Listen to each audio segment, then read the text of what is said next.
The hair industry is a multi-million naira business in Nigeria. The industry has experienced impressive growth in recent years. From the sale of hair extensions, wigs, and hair care products, it is a huge market and it is largely buoyed by patronage from women. Women are mostly identified by their hair, but does that mean without hair they have no identity? Definitely not. There is a condition called alopecia. It causes the partial or complete absence of hair from areas of the body where it normally grows, and for women who have it, they experience baldness. We met an alopecian, Jasmine Oguns, who shared her story with us. Alopecia is an autoimmune disease, but we alopecians like to define it as an autoimmune condition, so we don't scare people. So alopecia is an autoimmune condition that happens when the immune system attacks the hair follicles, thereby causing partial or total hair loss. You know, the immune system is actually supposed to protect us from germs, diseases, and sickness. But in this case, the immune system attacks the hair follicles because it sees the hair follicles as a stranger to the body system, so it attacks it. And once the hair follicles get attacked, then there's a problem in the roots of hair growth. Yeah, so that's where hair loss starts from. I started having hair loss in 2004. That was my first year in school, in higher institution. Before then, I used to have very long hair, like very beautiful hair.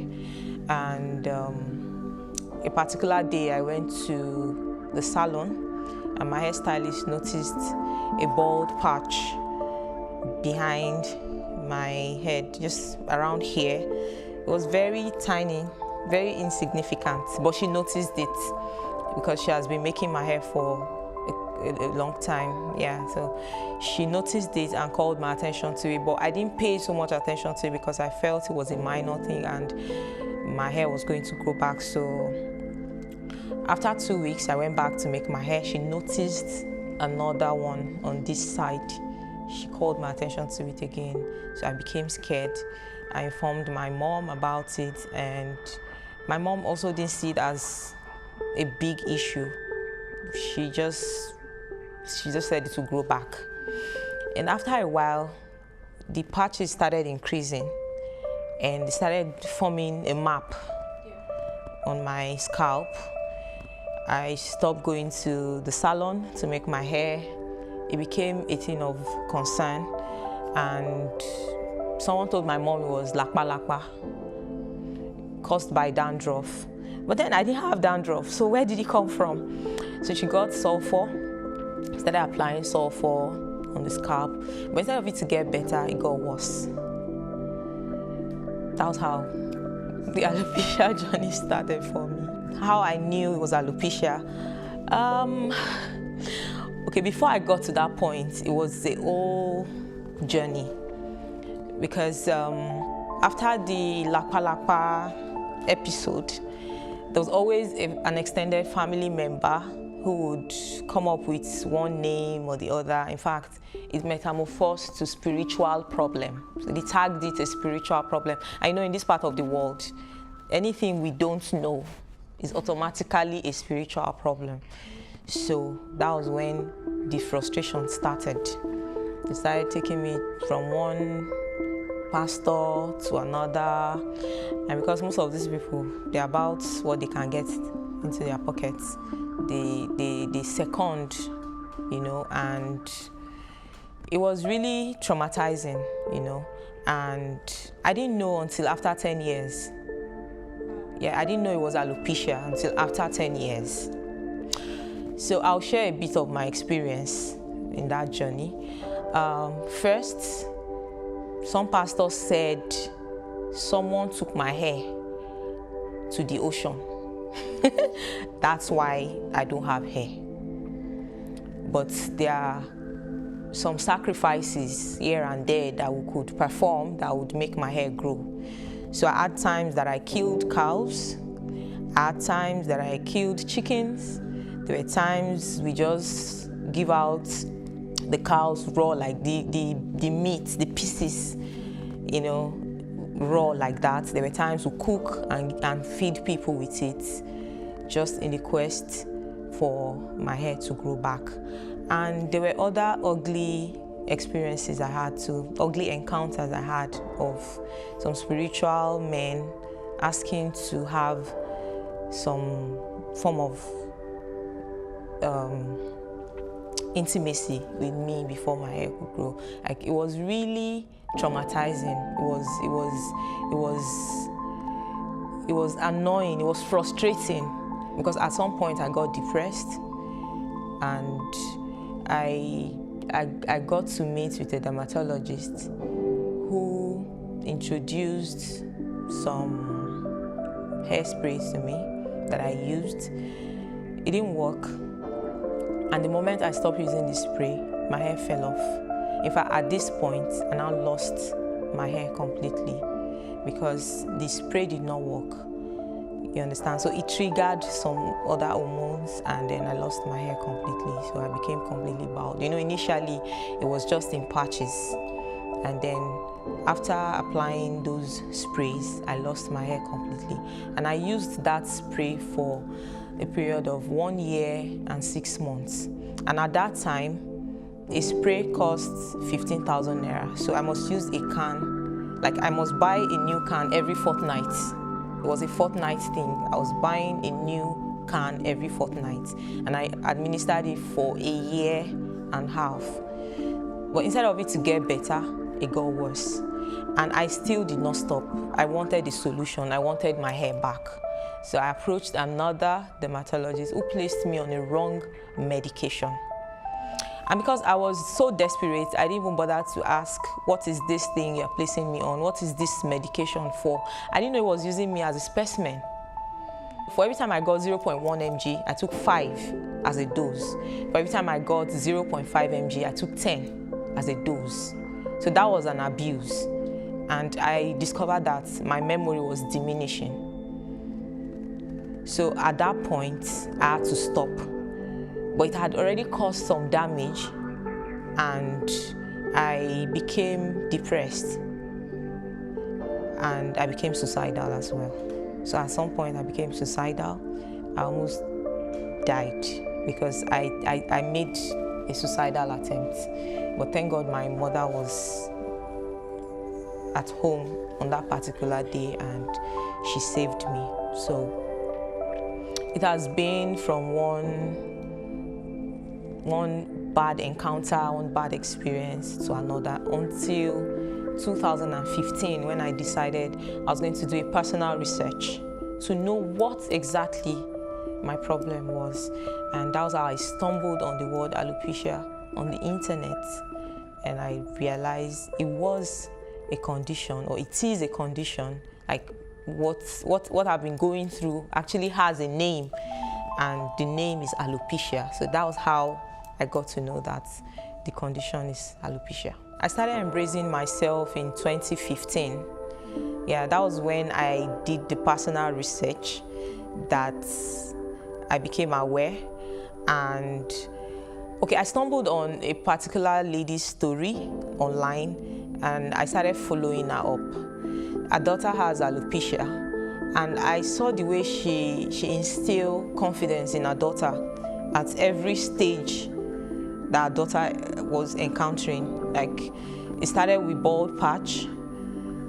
From one bald patch, it increased to patches, and then she lost almost everything, and there were just few strands of hair left. I saw the way she would pack the hair into ponytail and go everywhere with it, you know. So I admired that. But I noticed that while I was doing my research, I didn't really see much of black people with the same condition. There were more of white people. And within me, I resolved that I could be a strength to other people, especially black people who are going through this same experience, who are experiencing the same thing. Because looking back to how my journey started, it wasn't funny. And at that point, I knew there were people who were going through worse situation than what I went through. So I decided I was going to be a voice to other people. I was going to to stand my ground and create awareness. Though in the process of doing that, I opened up to a few persons, media personnel, who did not really understand my story, and they made a mess of it because I wanted to do a come out video.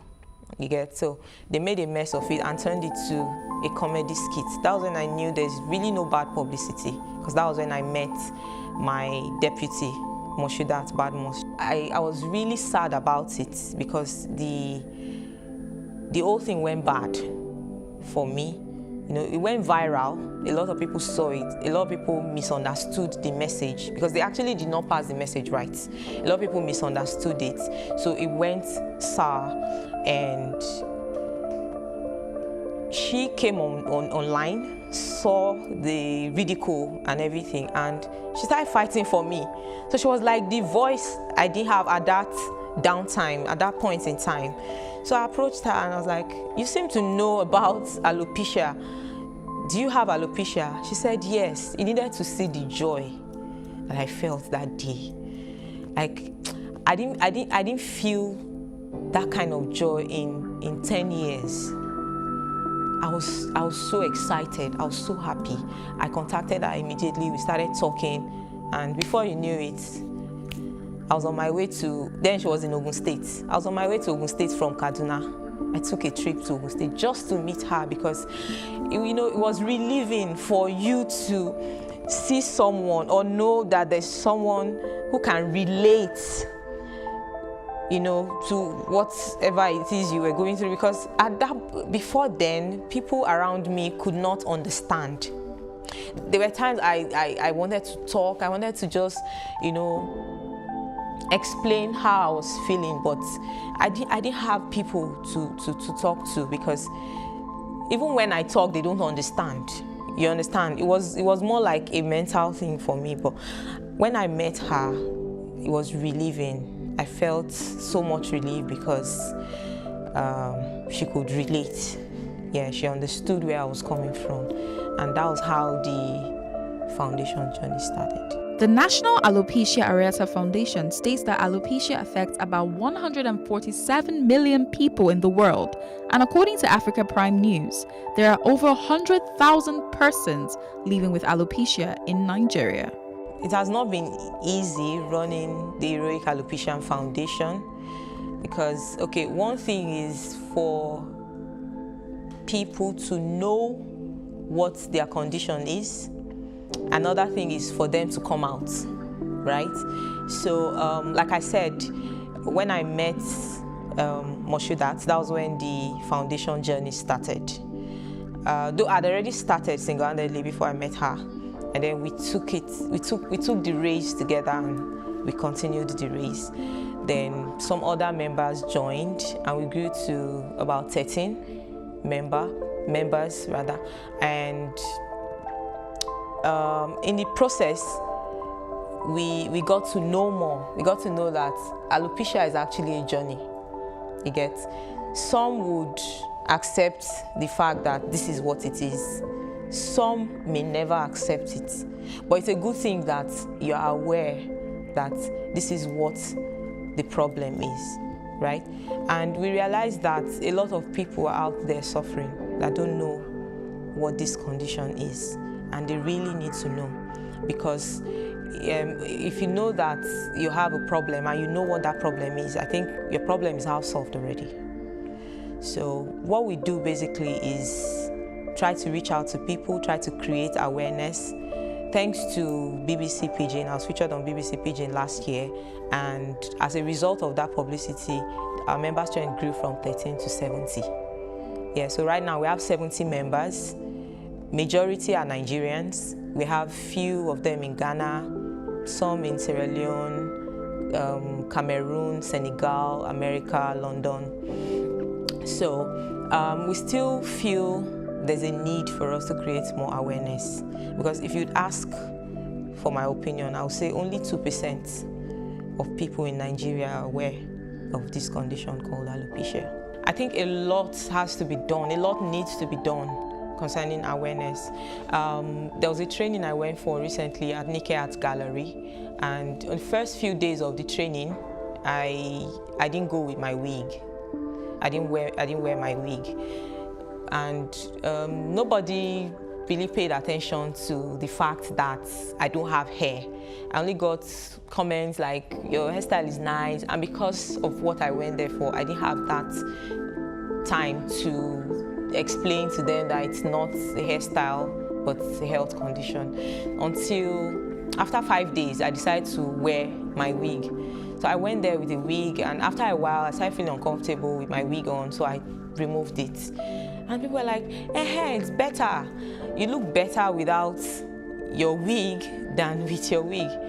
So another question popped up from someone else, that why the hairstyle though? What inspired the hairstyle? And I told them it's not a hairstyle, but it's a health condition. So that got a lot of people's attention, and they're like, oh really, it's a health condition, tell us about it. So while I was talking, I heard whispers of two persons arguing about one tope somewhere that has a similar condition, and the other person said, no, it's not the same. Tope's case is spiritual. You know, they were arguing in their dialect, in Kaba actually. So I heard and I paused and asked, why did you say Tope's condition is spiritual? He said, because hers is not completely off like mine. She has patches and all. I said, yes, the patch is a form of alopecia actually. Like, there are different types of alopecia. Hers is alopecia areata. That's the medical term for her condition. And they're like, oh really? I said, yes. So I went as far as explaining to them that there's also a condition called alopecia totalis, where it's just limited to the head alone. You know, the hair loss is limited to the head alone. And I also explained about alopecia universalis, where the victim loses the lashes, the brows, and every other part of the body that has hair. And they were amazed. So when they told me a lot about Tope, I told them I was interested in meeting Tope. But guess what? Tope is dead. Tope died as a result of isolation. Tope died as a result of stigmatization. I also heard of the story of one woman in Benue State that died as a result of stigmatization. She was tagged a witch because her hair stopped growing, and she was isolated, far away from people. You know, they stopped giving her food, and that was how she died. I also heard of some girls in Benin who were constantly tied and flogged with broom because they have alopecia. And at the moment, we have two parents in Kaduna who are representing their sons because they are kids. One is 6 years old, the other one is 7. There's this belief in the north, when strange things happen to you, they just assume you have anjonu, like a spiritual problem, like evil spirits. I think anjonu is evil spirits. And they kept burning their scalps with fire, that they are chasing away the anjonu, until they met me.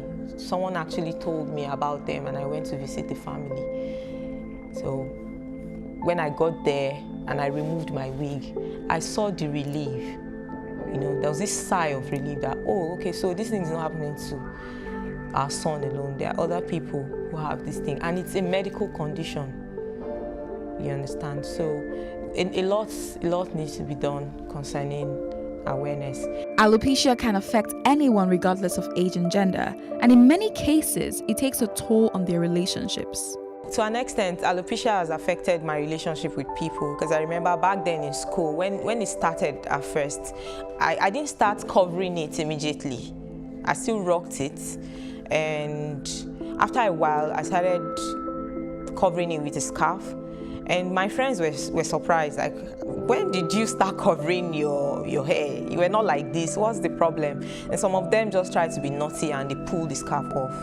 And when they realized that there was something strange about my head, some gave space.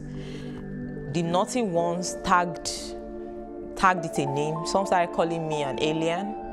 Like when I applied the spray and everything fell off, like I lost every strand of hair on my body. I'm talking about my lashes, my brows, every part of my body. I didn't have hair.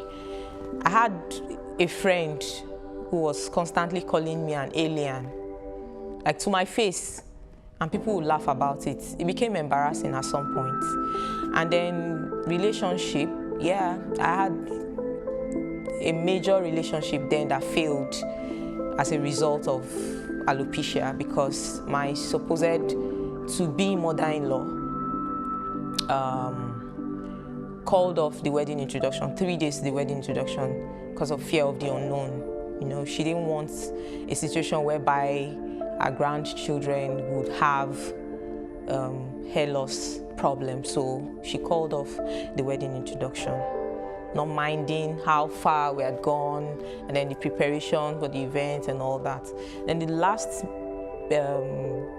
disappointment I got to was as a result of alopecia, because I went for a consultation with the person I was dating at that time, and he heard all the medical advice I got about me.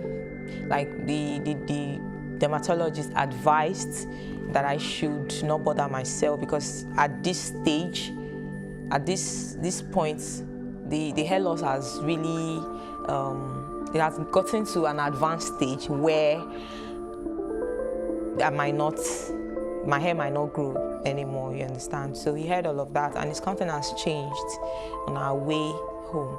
So out of curiosity, I tried to question him about his mood and everything, and he said he's scared, does not want to raise kids that would not have hair. So to a great extent, alopecia has affected my relationship with people. Alopecia has really affected my family in a lot of ways. Like my mom, right now, she still does not accept the fact that it is a medical condition. She's yet to come to terms with the fact that it's a medical condition. She still feels that there's more to it and the hair would grow. Yes, the hair could grow, because alopecia actually has a mind of its own. The way it decides to go off, like the way your hair decides to go off, it could just decide to start growing overnight. That's another mysterious thing about alopecia, because it has to do with your immune system. So your immune system might just decide, okay, I want to be good, I want to be perfect, and then your hair starts growing again, you understand?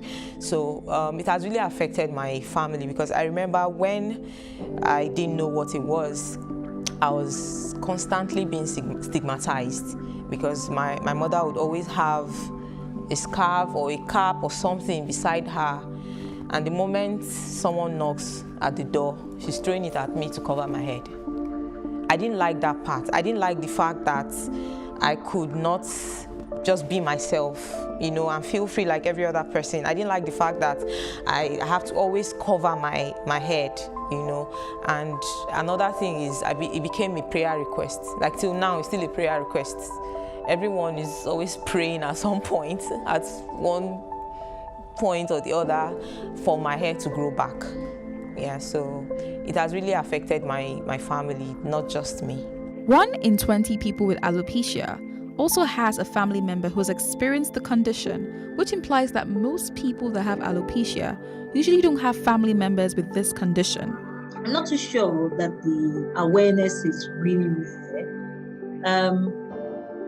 Having said so, I mean, if we think about the patients who come into the clinic, alopecia is, at least one, I would say some studies have shown that it's one of the top 10 dermatology consultations. And because the world is generally getting more visual, everybody's more concerned about appearance, and we talk about quality of life and all this. So you're seeing a lot more patients coming in. They're coming in. Areata in itself, a lot of people don't know. I don't think the awareness is really, really there.